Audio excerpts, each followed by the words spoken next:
Danny here, welcome back to my channel. Today I'm going to talk about Game of Thrones, House of the Dragon. And yes, Game of Thrones is back to its full glory. From the very beginning of this episode, you get that feel again from the original show. It's all about the politics, it's all about playing the game. And if you play the Game of Thrones, you play to win or you die. When you play the Game of Thrones, you win or you die. There is no middle ground. And this episode pretty much set that up. It really reminded us of where we are. We're in Westeros, people, and people are going to die. People are going to stab people behind the back. You just don't know what's going to happen. And I have to say, I know there are a lot of people that weren't big fans of season 8 of the original Game of Thrones series. And I completely get it. That show was just flying by, especially season 7 and 8. I know once they caught up to the books, it was almost as if, okay, let's just get to the ending, which George R.R. Martin shared with the creators of the show. And they were just trying to get to the end. But for what it was, I enjoyed it.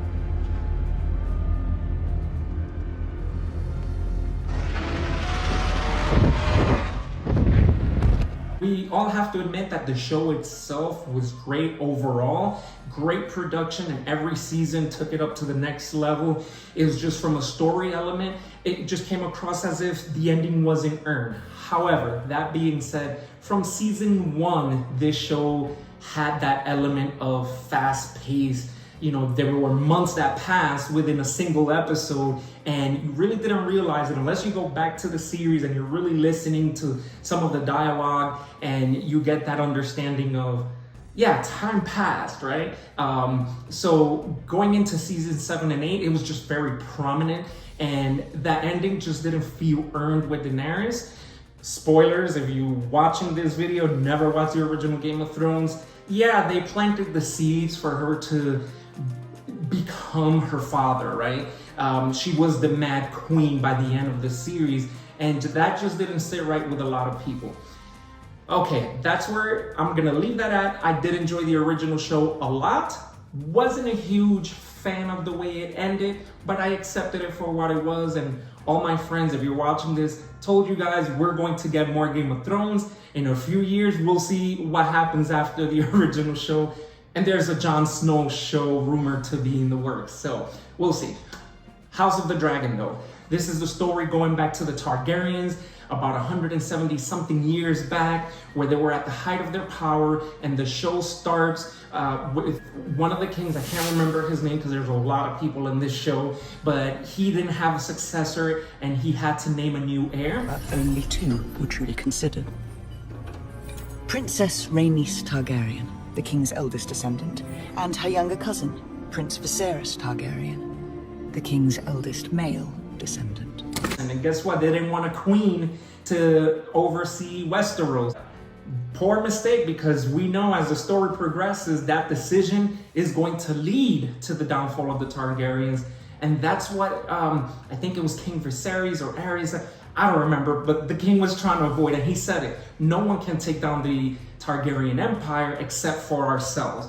And although that's what he was trying to avoid, that's what we're going to get. But let's just kind of talk a little bit about the exposition of the show as a whole, right? Because this first episode served to introduce the characters, the setting, remind you how barbaric and savage Westeros can be. You even see it in the jousting tournament.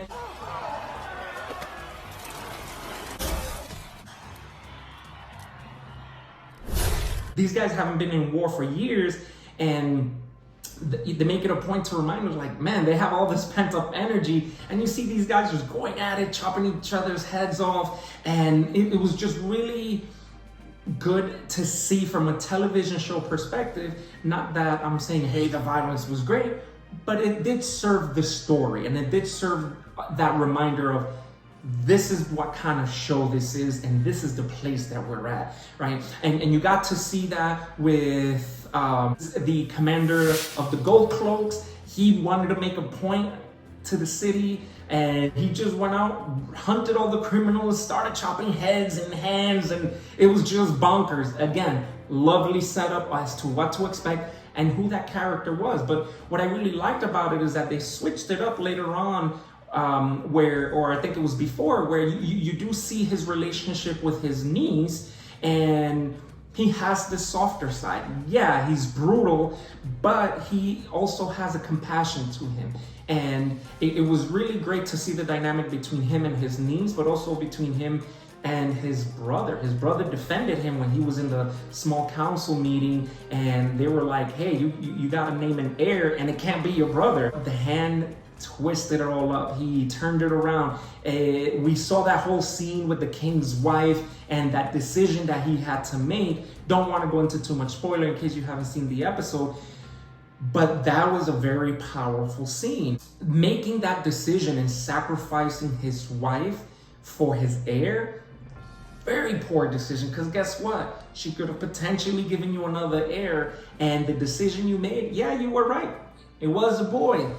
But unfortunately, he was a stillborn, and both the mom and the queen and their child died, and that was devastating. And that whole scene was very devastating to see, because you're having these scenes play out throughout the joust, but then it kind of goes back and forth between the labor, and you're just seeing these two perspectives of, hey, this is what it is now, but how much worse is going to become because of these decisions. You also see later on, after the queen passes away, that the hand of the king tells his daughter, like, go comfort the king, like, wear your mother's dress, you know what you gotta do. Like, he pretty much sold his daughter to get a place within the king. And it's crazy to see, because you can kind of already see the seeds that they're planting, where the hand's daughter is potentially going to be the king's future wife, and she could potentially give him an heir. And this was after he named his daughter the rightful heir. And if she's going to take over, and a lot of people were against this because she was going to be the first queen, right? And a lot of people were opposed to that. But we're now going to see, the foundation was set. Now we're going to see how all of these decisions that were made are going to kind of bring the fall of the Targaryen. Now, what I was surprised about was when he spoke to his daughter, when the king spoke to his daughter and told her, hey, there's this whole prophecy about the longest night, and the Targaryens are playing this big part, and it is our job to bring all of Westeros together. That took me by surprise. I did not expect that. I didn't see that coming. But it's really surprising that they're bringing this up hundreds of years before Daenerys Targaryen comes back to Westeros with her army.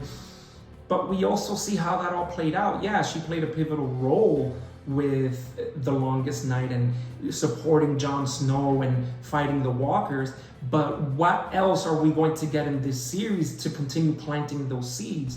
So very interesting. For very first episode, I thought it was good because it did its job, right? It was a setup episode to set up and remind you of what this show is and what you can expect. My recommendation is stick with it. If you weren't happy with the prior Game of Thrones show and you're in doubt, watch it. Give it an opportunity. It's great. I think the casting was awesome. The acting was great. The dragons,